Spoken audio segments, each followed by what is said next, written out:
जम्मू कश्मीर के पूर्व राज्यपाल सत्यपाल मलिक को रिलायंस बीमा से संबंधित 300 करोड़ रुपए की रिश्वत की पेशकश मामले में पूछताछ के लिए बुलाया तो घोटालों में फंसे अरविंद केजरीवाल बेकरार हो गए। केंद्र सरकार से दो हाथ करने के लिए बेचैन केजरीवाल ने सत्यपाल मलिक के नाम वाली एक फर्जी अकाउंट का सहारा लिया और दनादन केंद्र सरकार और सीबीआई पर गोले दाग दिए, बिना ये जाने कि जिस अकाउंट का हवाला वो दे रहे हैं वो पूरी तरह से फर्जी है। सत्यपाल मलिक ने बताया कि सीबीआई उनसे इस मामले में कुछ जानकारी चाहती है, इसलिए सुविधानुसार 27 या 28 अप्रैल 2023 को पेश होने के लिए मौखिक रूप से कहा।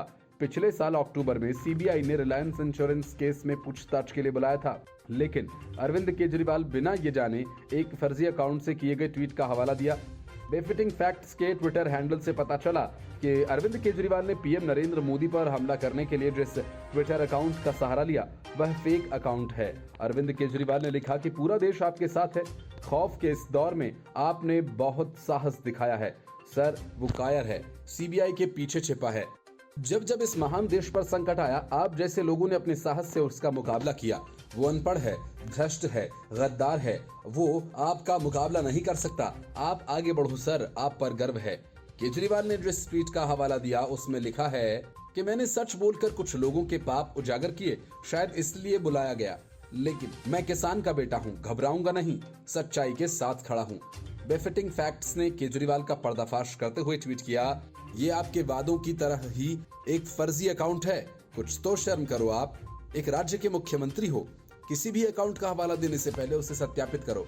हाल ही में मलिक ने इसका जिक्र किया। उन्होंने आरोप लगाया था कि जब वह जम्मू कश्मीर के राज्यपाल थे तब आरएसएस और बीजेपी नेता राम माधव ने रिलायंस इंश्योरेंस द्वारा प्रस्तावित योजना को पारित कराने की कोशिश करने के लिए उनसे मुलाकात की थी, लेकिन उन्होंने इसे रद्द कर दिया था।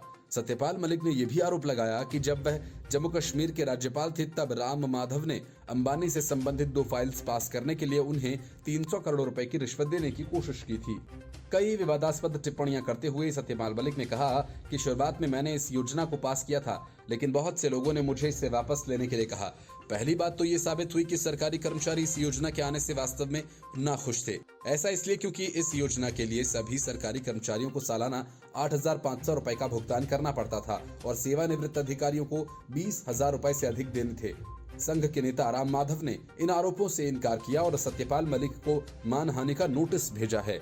मलिक को भेजे गए अपने कानूनी नोटिस में राम माधव ने कहा कि मलिक ने राजनीतिक दायरे में प्रासंगिक बने रहने के लिए असत्य और मानहानिकारक बयान दिए।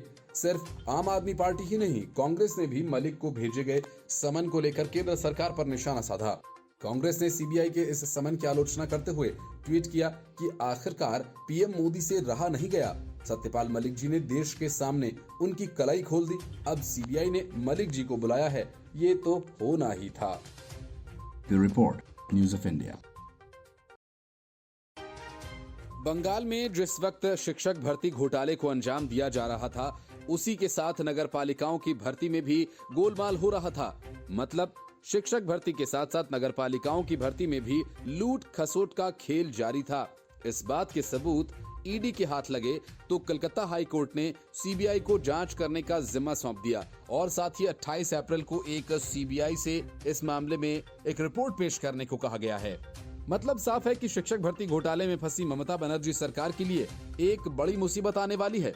जाहिर है इस मामले में भी टीएमसी के कई नेता फंसेंगे और कई पकड़े जाएंगे। असल में ईडी ने कलकत्ता हाई कोर्ट को बताया था कि शिक्षक भर्ती घोटाले के अपराध की आमदनी और नगर निगम की भर्तियों में कथित अनियमितताओं के बीच घालमेल है, इसलिए एक अनुरोध के साथ उसने सीबीआई के साथ विस्तृत जानकारी साझा की थी। क्योंकि सीबीआई शिक्षक भर्ती के लिए रिश्वत घोटाले की जांच कर रही है, कलकत्ता हाई कोर्ट ने सीबीआई को पश्चिम बंगाल में नगर पालिका भर्तियों में कथित घोटाले की जांच करने का निर्देश दिया है।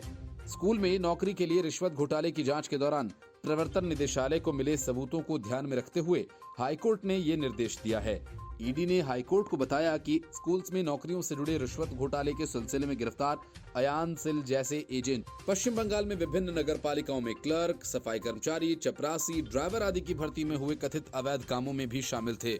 इसके बाद जस्टिस अभिजीत गंगोपाध्याय ने अपने आदेश में कहा, मैं सीबीआई को नगर पालिका भर्ती घोटाला में भी जांच करने का निर्देश देता हूं, जिसमें अयान सिल और उसके जैसे एजेंट्स आमतौर पर लाभार्थी हैं और दोनों मामलों यानी शिक्षक घोटाला और नगर पालिका भर्ती घोटाला में बड़े पैमाने पर पीड़ित आम लोग हैं।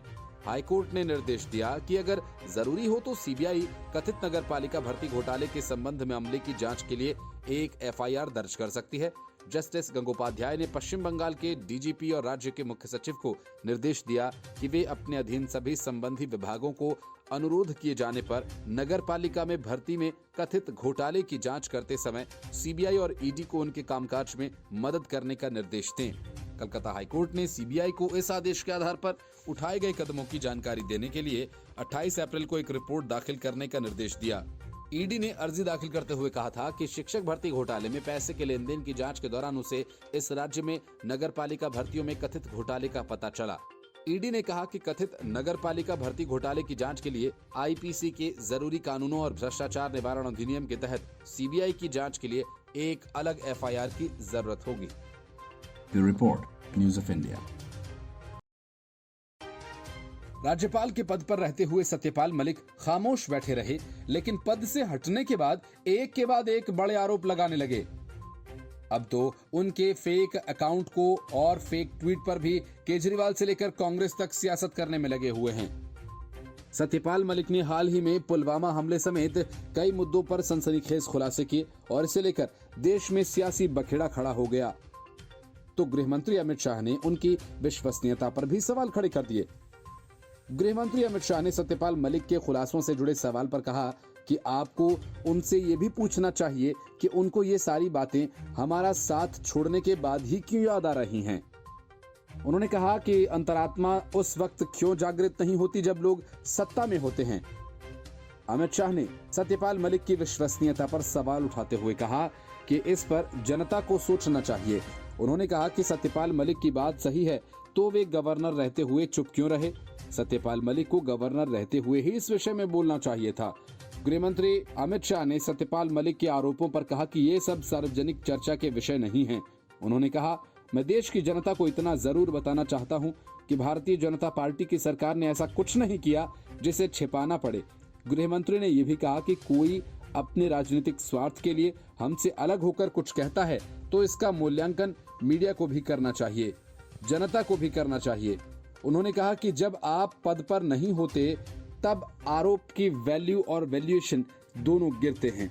कश्मीर राज्य पुनर्गठन और पुलवामा हमले के बाद वहां के राज्यपाल रहे सत्यपाल मलिक ने एक इंटरव्यू के दौरान तत्कालीन गृह मंत्री राजनाथ सिंह को लेकर सवाल उठाए थे और प्रधानमंत्री नरेंद्र मोदी का भी जिक्र किया था। उन्होंने दावा किया था कि इतना बड़ा काफिला कभी सड़क मार्ग से नहीं जाता और इसलिए सीआरपीएफ ने गृह मंत्रालय से एयरक्राफ्ट देने की मांग की थी, जिसे मंत्रालय ने ठुकरा दिया। सत्यपाल मलिक ने कहा था कि सीआरपीएफ को बस 5 एयरक्राफ्ट की ही आवश्यकता थी, लेकिन उन्हें नहीं दिया गया। उन्होंने पीएम मोदी का जिक्र करते हुए कहा था कि पीएम ने मुझे जिम कॉर्बेट से फोन कॉल की, तब उनसे कहा था कि ये हमारी गलती के कारण हुआ।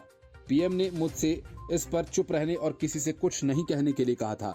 सत्यपाल मलिक ने एनएसए अजीत डोभाल का जिक्र करते हुए कहा था कि समझ आ गया था कि सरकार पूरा ठीकरा पाकिस्तान पर फोड़ने वाली है, जिससे लोकसभा चुनाव में उन्हें फायदा मिल सके। The report, News of India. शराब घोटाला मामले में फंसी आम आदमी पार्टी बस बेचैनी में इधर उधर हाथ पैर मार रही है। ज्यादा दिन नहीं बीते जब अरविंद केजरीवाल ने सीबीआई और ईडी के खिलाफ मामला दर्ज कराने की धमकी दी थी, लेकिन केजरीवाल ऐसा नहीं कर सके और खुद सीबीआई के दफ्तर जाकर उसके सवालों के जवाब दे आए। लेकिन सीबीआई ऑफिस जाने और लौटने के दरमियान केजरीवाल ने कुछ ऐसा बयान दिया जैसे सीबीआई उन्हें गिरफ्तार करने जा रही हो। अब आम आदमी पार्टी के सांसद संजय सिंह ईडी पर आरोप लगा रहे हैं। वजह ये कि ईडी ने अपनी चार्जशीट में अरविंद केजरीवाल के साथ संजय सिंह का भी जिक्र किया है। अदालत में ईडी को चार्जशीट पेश करने में हफ्तों बीत गए, लेकिन अब संजय सिंह अचानक प्रकट हुए और सीबीआई को लीगल नोटिस भेज दिया। नोटिस की कॉपी उन्होंने मीडिया को भी दिखाई। संजय सिंह ने आबकारी नीति मामले में आरोप पत्र में उनका नाम शामिल करने को लेकर प्रवर्तन निदेशालय के अधिकारियों के खिलाफ आपराधिक मानहानि का नोटिस भिजवाया। संजय सिंह ने ईडी के डायरेक्टर संजय कुमार मिश्रा और कथित आबकारी घोटाला मामले की जांच कर रहे जांच अधिकारी जोगेंद्र को मानहानि का नोटिस भेजा है। लीगल नोटिस में अधिकारियों को 48 घंटे के भीतर माफी नहीं मांगने पर कानूनी कार्रवाई के लिए कहा गया है। नोटिस में संजय सिंह ने कहा कि दिल्ली आबकारी मामले में चार्जशीट में मेरा नाम झूठा डाला गया है, जबकि किसी गवाह ने मेरा नाम नहीं लिया। संजय सिंह ने कहा कि मुझे बदनाम करने के लिए एक षड्यंत्र के तहत ईडी ने मेरा नाम अपने कंप्लेन में डाला है। संजय सिंह ने कहा मेरे खिलाफ कोई गवाह और सबूत तक नहीं है, फिर भी मेरा नाम आबकारी मामले में डाल दिया गया। आम आदमी पार्टी के राज्यसभा सदस्य संजय सिंह ने इसके पहले कहा था कि आबकारी नीति मामले में आरोप पत्र में फर्जी तरीके से उनका नाम शामिल किया गया और इसको लेकर वे प्रवर्तन निदेशालय के अधिकारियों के खिलाफ आपराधिक मानहानि का मुकदमा करेंगे। दिल्ली आबकारी नीति मामले में दिल्ली के पूर्व उप मुख्यमंत्री मनीष सिसोदिया तिहाड़ जेल में बंद है और केजरीवाल की पार्टी आज भी मनीष सिसोदिया को बेकसूर और शराब घोटाले को फर्जी बता रही है। इस मामले में दिल्ली के सीएम अरविंद केजरीवाल तक से सीबीआई पूछताछ की जा चुकी है। The report, News of India. Rajasthan में तमाम कोशिशों के बावजूद सत्ता कांग्रेस के हाथ से खिसकने के पूरे आसार हैं। कांग्रेस चाहे अशोक गहलोत की अगुवाई में चुनाव लड़े या सचिन पायलट की, नतीजा उसके पक्ष में आने के आसार नहीं हैं। वजह ये कि कांग्रेस के सर्वे बता रहे हैं कि पार्टी के 60 विधायक और मंत्रियों के अपने क्षेत्र में हालत बहुत नाजुक है और दूसरी तरफ पार्टी के अंदर कलह जारी है। इसी खींचतान और कलह के बीच विधायकों और मंत्रियों से पार्टी के राजस्थान प्रभारी सुखजिंदर सिंह रंधावा ने एक कर बात की, लेकिन रंधावा की इस बातचीत में सचिन पायलट सहित उनके समर्थक 11 विधायक शामिल नहीं हुए। गहलोत समर्थक भी कई विधायक इस 1-to-1 के खेल में शामिल नहीं हुए।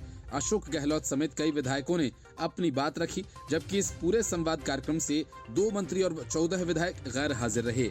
सभी से बातचीत के बाद उनके क्षेत्र को लेकर तैयार की गई सर्वे रिपोर्ट उन्हें सौंप दी गई है। वहीं माना जा रहा है कि 60 मंत्री और विधायकों को टिकट मिलने पर संकट नजर आ रहा है। माना जा रहा है कि 2018 में जिन 40 सीटों पर उम्मीदवारों को हार मिली थी, उन्हें दोबारा टिकट नहीं दिया जाएगा। फिलहाल पार्टी 3-4 सर्वे और करेगी और उसके आधार पर अंतिम फैसला लिया जाएगा। जिन विधायकों ने इस संवाद में हिस्सा नहीं लिया, उसमें पूर्व डिप्टी सीएम सचिन पायलट भी शामिल थे। जलदाय मंत्री महेश जोशी भी इससे दूर रहे। अनुपस्थित रहने पर सभी ने अलग अलग कारण गिनाए। विधायक हाकिम अली खान ने पार्टी नेतृत्व को बताया कि हज से लौटने के कारण वे संवाद में नहीं जा पाए। The report, News of India. Arvind Kejriwal ने आम आदमी पार्टी में चुन कर नेता इकट्ठे किए हैं।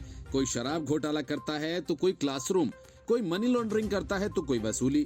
ताजा मामला आम आदमी पार्टी के एक ऐसे ही नेता का है जिसे 1 करोड़ रुपए की वसूली करते रंगे हाथों पुलिस ने पकड़ा। आम आदमी पार्टी के नेता के पकड़े जाने के बाद पूरी पार्टी में खलबली मच गई। मामला गुजरात का है, जहां पार्टी के नेता युवराज सिंह जडेजा को 2 आदमियों से 1 करोड़ रुपए की वसूली करने के आरोप में पूछताछ के बाद गिरफ्तार कर लिया गया।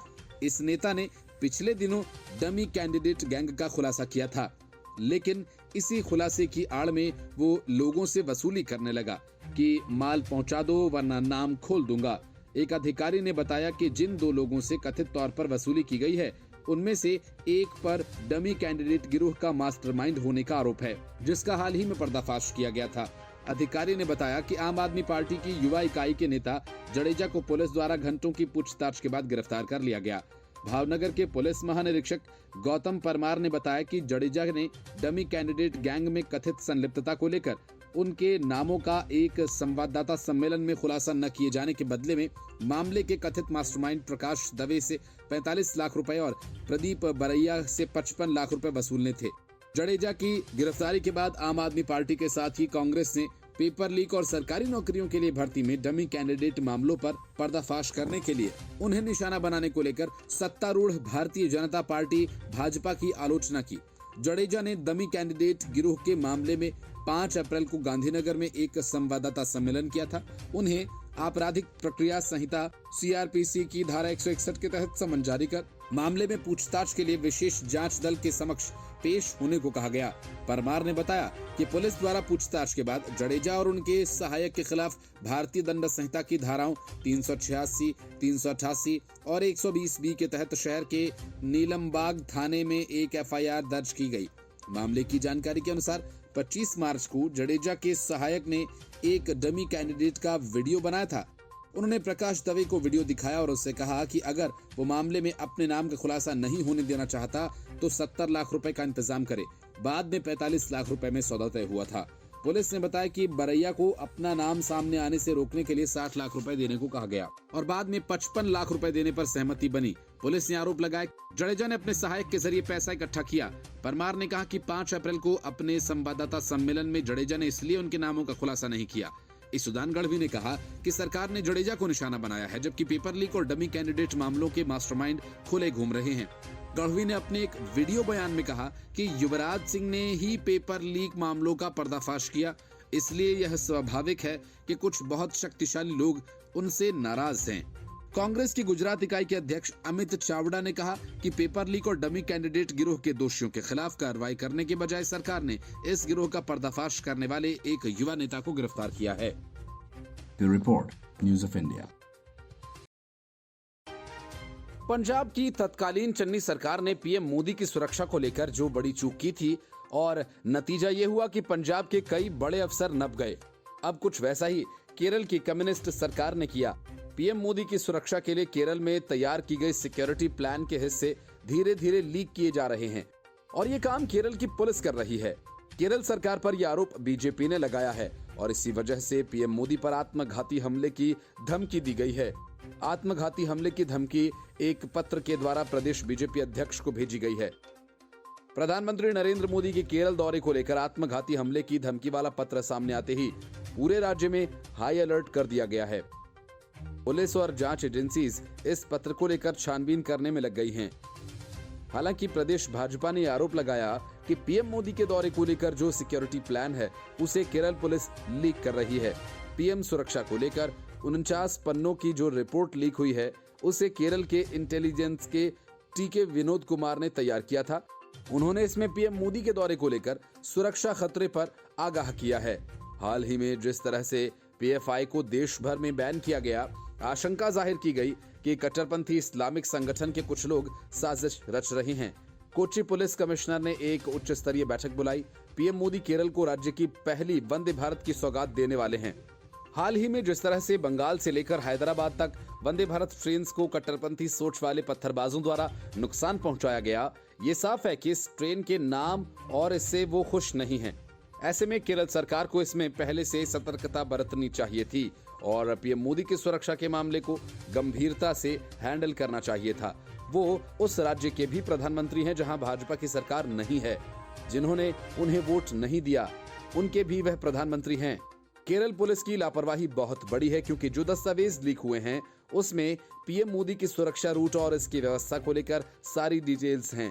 इनमें यह भी बताया गया कि किस पुलिस अधिकारी को कौन सी ड्यूटी दी गई है और कहां पर सुरक्षा की कैसी व्यवस्था होगी। पीएम मोदी के दौरे से संबंधित छोटी से छोटी जानकारी भी है। ऐसे में केरल पुलिस को इसकी जांच कराते हुए जिम्मेदारी तय करके कार्रवाई करनी चाहिए। पीएम मोदी के दौरे को लेकर समय नहीं बचा है और भारत जैसे देश में नेताओं को जनता से अलग रख पाना मुश्किल है। अगर कोई नेता है तो वो जनता के साथ मिलेगा ही, रैलियां करेगा ही। The report, News of India. भ्रष्टाचार और घोटालों में फंसी अरविंद केजरीवाल की पार्टी में आखिरकार भगदड़ मच ही गई। इस बात की आशंका तो पहले से ही थी कि जो लोग आम आदमी पार्टी में ईमानदारी और भ्रष्टाचार को खत्म करने के लिए शामिल हुए थे, उसी पार्टी के मंत्री से लेकर सीएम तक पर भ्रष्टाचार के दाग हैं। 2 मंत्री तिहाड़ पहुंच गए हैं और कई का नंबर लगने वाला है। ऐसे में पार्टी से निराश कार्यकर्ताओं का पार्टी को छोड़कर जाना बड़ी बात नहीं है। आम आदमी पार्टी के कार्यकर्ता लंबे समय से घर बैठ गए हैं। यही कारण है कि जब सीबीआई ने अरविंद केजरीवाल को पूछताछ के लिए बुलाया, तब भीड़ जुटाने के लिए पार्टी को पंजाब से लोग बुलाने पड़े। फिर भी पार्टी का विरोध प्रदर्शन फीका ही रहा। अब आम आदमी पार्टी के सैकड़ों कार्यकर्ताओं ने इस्तीफा देकर बीजेपी की सदस्यता ग्रहण कर ली है। मेयर चुनाव से ठीक पहले सैकड़ों कार्यकर्ताओं और नेताओं ने बीजेपी ज्वाइन कर ली। ऐसे में आम आदमी पार्टी को तगड़ा झटका लगा है। पार्टी के जिला अध्यक्ष सहित सैकड़ों कार्यकर्ताओं ने शनिवार को बीजेपी ज्वाइन कर ली। इस मौके पर भारतीय जनता पार्टी की तरफ से प्रदेश अध्यक्ष वीरेंद्र सचदेवा, सांसद मनोज तिवारी, पार्टी के सीनियर नेता हरीश खुराना सहित कई अन्य नेता मौजूद रहे। वीरेंद्र सचदेवा ने आम आदमी पार्टी के नेताओं को भारतीय जनता पार्टी का पटका पहनाकर उनका पार्टी में स्वागत किया और कहा कि ये सभी नेता दिल्ली की जनता की तरह अपने आप को छला हुआ महसूस कर रहे हैं। दिल्ली सरकार झूठ के दम पर सत्ता में आई और आज पार्टी से लगातार भ्रष्टाचार और घोटाले के मामले उजागर हो रहे हैं। भारतीय जनता पार्टी इनके भ्रष्टाचार के खिलाफ तब तक लड़ाई लड़ती रहेगी जब तक दिल्ली से भ्रष्टाचार पूरी तरह से खत्म नहीं हो जाता। इस मौके पर मनोज तिवारी ने भी पटका पहनाकर कार्यकर्ताओं का पार्टी में स्वागत किया और कहा कि आम आदमी पार्टी के भ्रष्टाचार को खत्म करते हुए भारतीय जनता पार्टी राजधानी के लोगों के सपनों की तरह दिल्ली को बनाने का काम करती रहेगी। 26 अप्रैल को एक बार फिर से दिल्ली में मेयर के चुनाव होना तय है। इसके पहले भारतीय जनता पार्टी और आम आदमी पार्टी मुख्य रूप से आमने सामने हैं। इन दोनों पार्टियों में छिड़े सियासी संग्राम के बीच जहां आम आदमी पार्टी आंकड़ों में काफी मजबूत स्थिति में दिखाई दे रही है, वहीं बीजेपी की तरफ से मेयर उम्मीदवार ने भी चुनाव में पूरे दमखम के साथ उतरने का ऐलान किया है। ऐसी स्थिति में चुनाव से ठीक पहले सैकड़ों कार्यकर्ताओं का भारतीय जनता पार्टी में जाना भले ही आंकड़ों से आम आदमी पार्टी को प्रभावित करने वाला न हो, लेकिन बीजेपी का मनोबल ऊंचा करने वाला होगा। Report news of India.